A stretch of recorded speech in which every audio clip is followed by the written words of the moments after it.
ने कम से कम 10 साल की सज़ा तो होनी चाहिए और एक ज़्यादा मेहनत इसमें भी नहीं करनी पड़ेगी कि इन्हें उम्र कैद, यानी कि लाइफ मींस लाइफ वाली उम्र कैद मतलब ताउम्र, जब तक ये जीवित हैं तब तक जेल के पीछे रहने के अपराध ये कर चुके हैं। इस काम में ज़्यादा कोई मुश्किल आनी नहीं चाहिए। मैं उन लोगों से भी कह रहा हूँ कि लेकिन यति नरसिंहानंद की कोई हैसियत नहीं है अपने आप में कि वो इस प्रकार की कोई भी बात करने का सपने में भी सोच सके। वो ऑलरेडी सुप्रीम कोर्ट से बेल पर हैं। दूसरी बात यह है कि वैसे भी उनका एक व्यक्ति जो है ना अपने साथियों के साथ ही उनके कैरेक्टर के हिसाब से ही नापा या तोला जाता है। एक और व्यक्ति हैं जो अपने आप को त्यागी बनने की चेष्टा कर रहे हैं आजकल, ना वो त्यागी बन पाए ना वो अपना पुराना नाम ही वापस रख पाए। उनको भी जेल हुई थी इसी प्रकार की बदतमीज़ी या इनसे भी ज़्यादा बदतमीज़ी करने से की वजह से। वो भी आज चुप बैठ गए। ना उनको जिस धर्म में वो पहले बताते थे मैं हूँ वो लोग पूछ रहे हैं, और जिस धर्म में वो जाने की चेष्टा कर रहे हैं ना उसमें उनको कोई पूछ रहा है। ऐसे बहुत सारे लोग हैं। एक तो गवर्नर साहब भी हैं केरला के, उसी लाइन में लगे हुए हैं वो। खैर, तो ये लोग अपने आप से अपनी भाषा नहीं बोलते हैं। ये कठपुतली होते हैं जिनके पीछे आरएसएस, बीजेपी, मोदी जी, योगी जी और इस प्रकार के अमित शाह जी जैसे लोग होते हैं जो इनसे बुलवाते हैं एक एजेंडा के तहत। जो एजेंडा ये है कि भारत को जो बाबा साहब डॉक्टर भीमराव अंबेडकर के संविधान से चलता है वो संविधान ख़त्म करके मनुस्मृति लागू करानी है, और चाइना और पाकिस्तान को, मुस्लिम कम्युनिटी को गाली दिलवा के मजबूत करना है। सीधा सीधा फार्मूला है उनका। और इसमें उनके जो गुजराती बिजनेसमैन हैं, मोदी जी के और अमित शाह जी के दोस्त अडानी, अंबानी, यूसुफ लुलू जैसे, वो सब चाइना के हाथों में खेलते हैं, पाकिस्तान के हाथों में खेल के भारत को कमज़ोर कराने की साजिश का एक बड़ा हिस्सा है, जिसमें एक यति नरसिंहानंद जो है बहुत छोटा सा हिस्सा है। लेकिन सर सवाल ये है कि यति नरसिंहानंद ने जो बयान दिया है उनके खिलाफ वैसी कार्रवाई नहीं हुई जैसे जो लोग इसके खिलाफ प्रोटेस्ट कर रहे थे उनके खिलाफ कार्रवाई हुई। तो मैं यही तो कह रहा हूँ, उनकी अपना दिल तो चूहे जैसा है। ये मैंने इसीलिए वो जो त्यागी जी बनने की चेष्टा कर रहे हैं उनका एग्जाम्पल देखिए, तो वो आंसुओं से रो रहे थे टीवी कैमरा पे। इनका भी हाल वही हो जाएगा अगर इनको ये भरोसा ना दिलवाया गया हो खुद हाईएस्ट लेवल से कि पुलिस तुम्हारे साथ है, तुम्हें ये करना ही करना है। और इसीलिए 10-12 लोग उनके साथ बिठा के और सामने 100-50 लोग या जितने भी 200-500 लोग सामने होंगे, वो कितनी उनकी तालियां बजा रहे थे।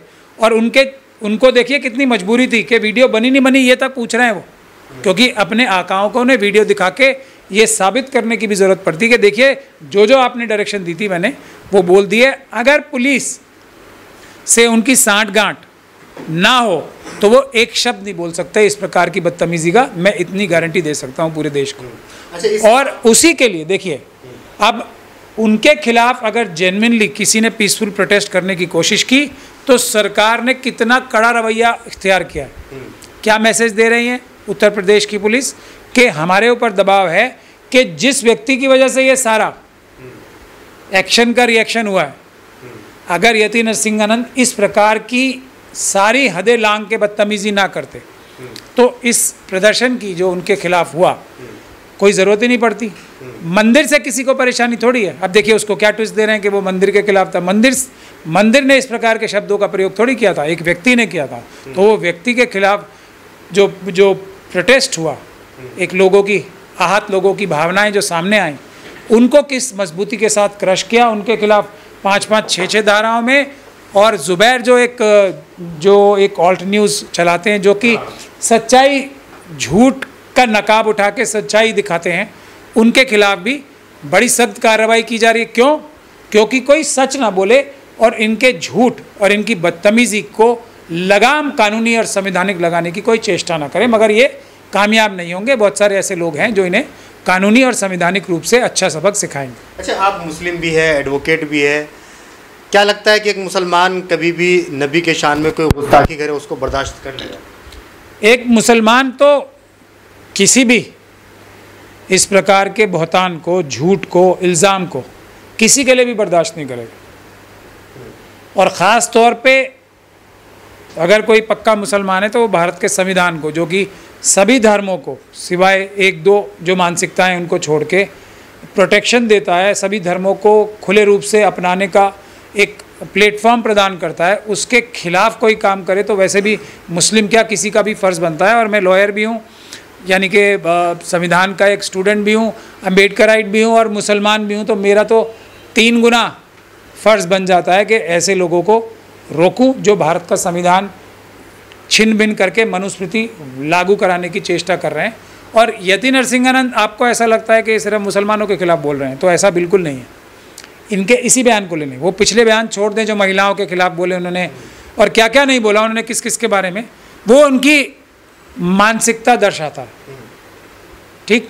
लेकिन इस बयान में भी उन्होंने क्या मुसलमानों की भावनाएं आहत की।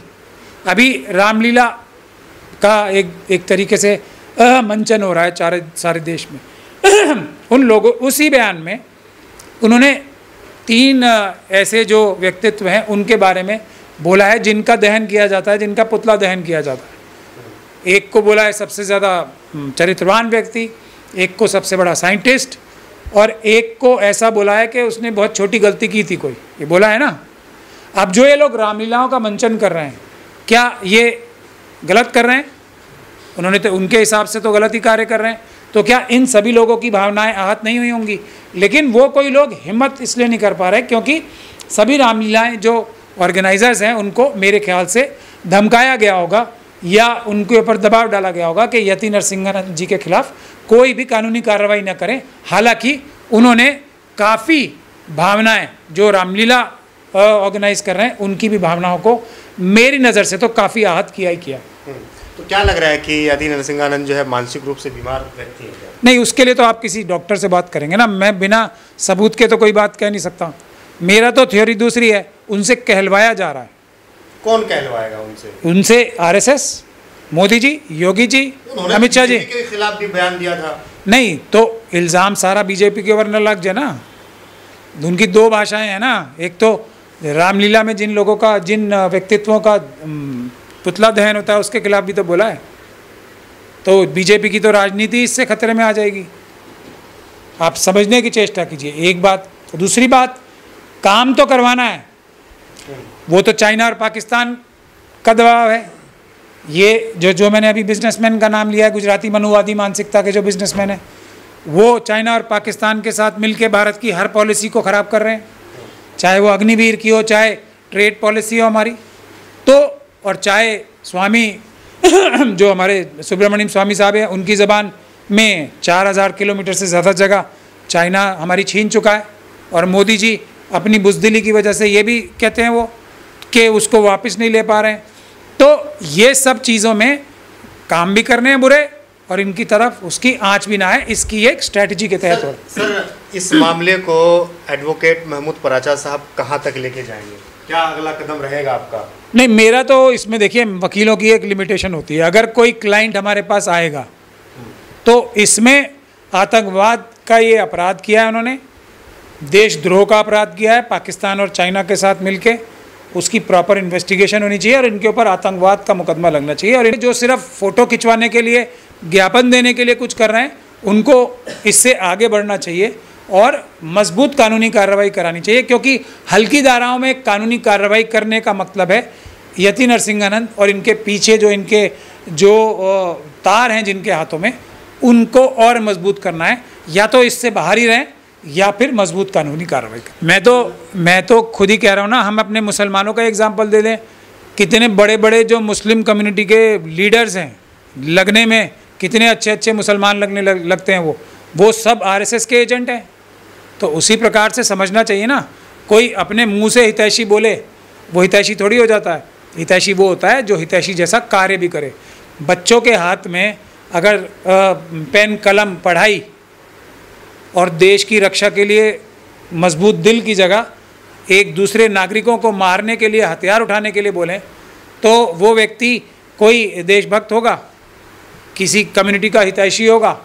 जब आपस में ही लड़ाई होगी तो हितैषी वो व्यक्ति देश की जो दुश्मन ताकतें हैं, चाइना और पाकिस्तान, उनका ही हितैषी होगा, हमारे देश का हितैषी। और देश के अंदर किसी भी कम्युनिटी का, चाहे वो कोई भी कम्युनिटी हो, उसका हितैषी हो ही नहीं सकता जिसके पास कोई पॉजिटिव प्रोग्राम ही ना हो, जिसकी ताकत सिर्फ नफ़रत फैलाना हो। और देखिए ये दोनों तरफ के लोग हैं ना, दोनों आरएसएस के एजेंट हैं, खूब एक दूसरे को गाली देंगे, वो इस तरफ से वैसी गालियां देंगे और वो इस तरफ से, कोई 15 मिनट बोलेगा और कोई हथियार देगा। ये सब क्या हो रहा है? तो वो अपने ट्विटर हैंडल पे, मैं लोगों से कहूँगा समझने के लिए ट्विटर हैंडल पे जाइए उनके, उन्होंने एक और नेता जो हैदराबाद से आते हैं उनकी वीडियो लगा रखी है कि ये देखो ये हिंदू देवी देवताओं के बारे में कितने अपशब्द प्रयोग कर रहे हैं, और वो कर रहे थे। तो दोनों जहर फैला रहे हैं, वो दोनों एक दूसरे की ताकत हैं। ये हमारे समाजों को समझना पड़ेगा। ये एक दूसरे के को गालियां देते हुए लोग, पीछे से किनके तार, अम्बेलिकल कॉर्ड जो होती है ना एक, वो जुड़ी हुई है। ये दोनों आरएसएस के प्रोडक्ट हैं आरएसएस के। जैसे ही हमारा देश ये समझेगा फिर असलियत सामने आ जाएगी।